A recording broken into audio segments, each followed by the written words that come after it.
حضرت یحییٰ علیہ السلام اپنے والد حضرت زکریا علیہ السلام کی طرح اللہ کے برگزیدہ نبی تھے۔ آپ علیہ السلام کا نام خود اللہ نے تجویز فرمایا۔ ارشاد باری تعالیٰ ہے، اے زکریا، ہم تمہیں ایک ایسے فرزند کی بشارت دیتے ہیں جس کا نام یحییٰ ہوگا۔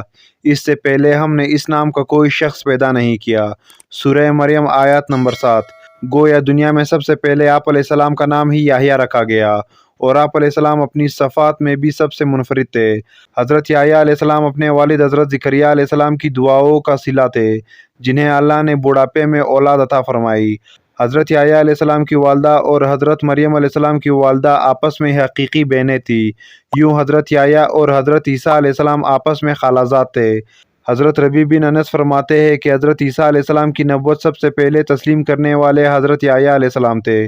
حضرت ابن عباس سے مروی ہے کہ رسول اللہ صلی اللہ علیہ وآلہ وسلم نے فرمایا کہ اولاد آدم میں کوئی ایسا نہیں ہے جس سے گناہ سرزد نہ ہو سوائے حضرت یحییٰ علیہ السلام کے۔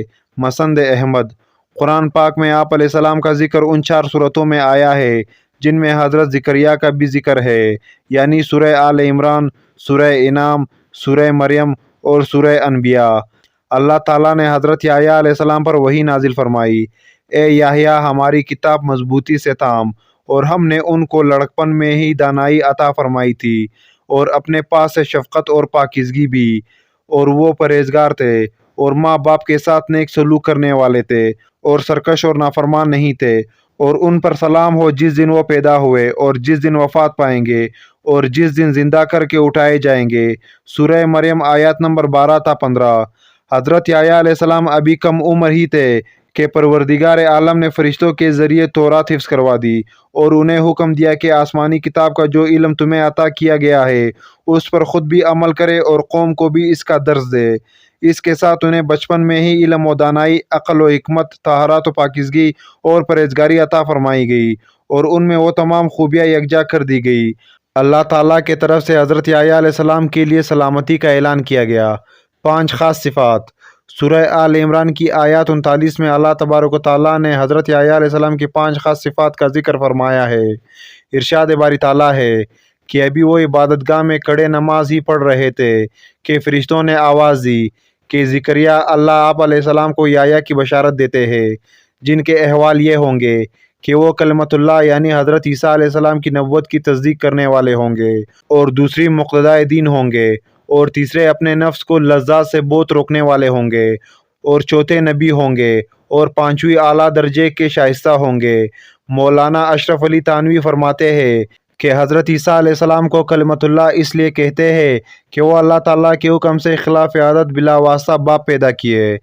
بیان القرآن 5 باتوں کا حکم۔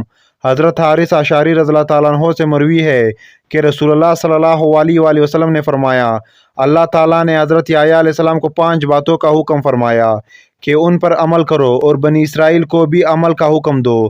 لہٰذا انہوں نے بنی اسرائیل کو بیت المقدس میں جمع کیا اور ارشاد فرمایا، اللہ تعالیٰ نے مجھے 5 باتوں کا حکم دیا ہے۔ نمبر 1، اللہ تعالیٰ کے سوا کسی کی عبادت نہ کرو، اور نہ ہی اللہ کے ساتھ کسی کو شریک ٹھہراؤ۔ مشرک کی مثال اس غلام کی سی ہے جسے اس کے مالک نے اپنی رقم سے خریدا، مگر غلام جو کچھ کماتا ہے وہ مالک کے بجائے کسی دوسرے شخص کو دے دیتا ہے۔ اب تم ہی بتلاؤ کون ایسے غلام کو پسند کرے گا؟ لہٰذا یاد رکھو، جب اللہ نے تمہیں پیدا کیا ہے اور وہیں تمہیں رزق دیتا ہے تو تم پر لازم ہے کہ صرف اسی کی عبادت کرو اور اس کے ساتھ کسی کو شریک نہ ٹھہراؤ۔ نمبر 2، میں تمہیں نماز کا حکم دیتا ہوں۔ جب تم خشوع و وضو کے ساتھ نماز ادا کرتے ہو تو اللہ تعالیٰ اپنا رخ تمہاری طرف کر لیتا ہے، لہٰذا جب نماز پڑھو کسی اور کے طرف دھیان مت لگاؤ۔ نمبر 3، میں تمہیں روزے رکھنے کا حکم دیتا ہوں۔ اللہ تعالیٰ نے اس کی مثال یوں دی ہے کہ جیسے کسی جماعت میں ایک شخص کے پاس مشک کی بوٹلی ہو تو مشک خود بخود اپنی جگہ کو مہکا دے گی۔ بے شک روزے دار کی منہ کی بو اللہ کے نزدیک مجھ سے بھی زیادہ مقبول اور پسندیدہ ہے۔ نمبر 4، میں تمہیں صدقے کا حکم دیتا ہوں۔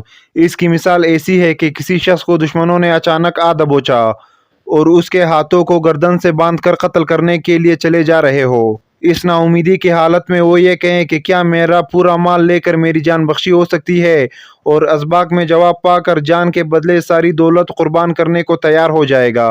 نمبر 5، 5واں حکم یہ ہے کہ دن رات کثرت سے اللہ کا ذکر کرتے رہا کرو۔ اس کی مثال ایسی ہے کہ ایک شخص دشمن سے بھاگ رہا ہو اور دشمن تیزی سے اس کے تعاقب میں ہو، وہ شخص بھاگ کر کسی مضبوط قلعے میں پناہ گزین ہو جائے۔ مسند امام احمد۔ یہ حضرت یحییٰ علیہ السلام کی وفات کے بارے میں مفسرین نے مختلف واقعات تحریر کیے ہیں جو یہود نصارہ کی کتب سے لیے گئے ہیں۔ اس کا خلاصہ یہ ہے کہ یہودیہ کا بادشاہ ایک عیاش شخص تھا جس کی وجہ سے پورے ملک میں فسق و فجور پھیل رہا تھا۔ اس نے اپنے حقیقی بھائی فلپ کی بیوی ہیروتیاس کو بغیر نکاح کے اپنے گھر میں رکھا ہوا تھا۔ حضرت یحییٰ علیہ السلام چونکہ نبی تھے اور دعوت حق کا فریضہ سر انجام دیتے تھے، انہوں نے بادشاہ کی اس فاحش حرکات کے خلاف آواز بلند کی، جس کے نتیجے میں انہیں گرفتار کر کے قید خانے میں ڈال دیا گیا۔ تاہم بادشاہ ان سے ڈرتا بھی تھا کہ آپ علیہ السلام اللہ کے نبی اور نیک و پارسا انسان ہے، نیز عوام میں بڑی عزت ہے۔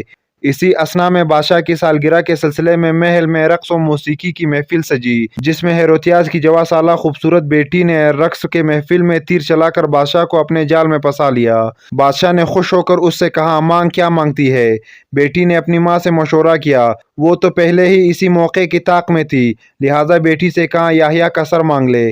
بیٹی نے بادشاہ کے سامنے ادب سے جھک کر عرض کیا، اے بادشاہ سلامت، مجھے یحییٰ کا سر تھال میں رکھ کر منگوا دیجیے۔ بادشاہ یہ سن کر غمگین تو ہوا، مگر محبوبہ کی بیٹی کی فرمائش کیسے رد کر سکتا تھا؟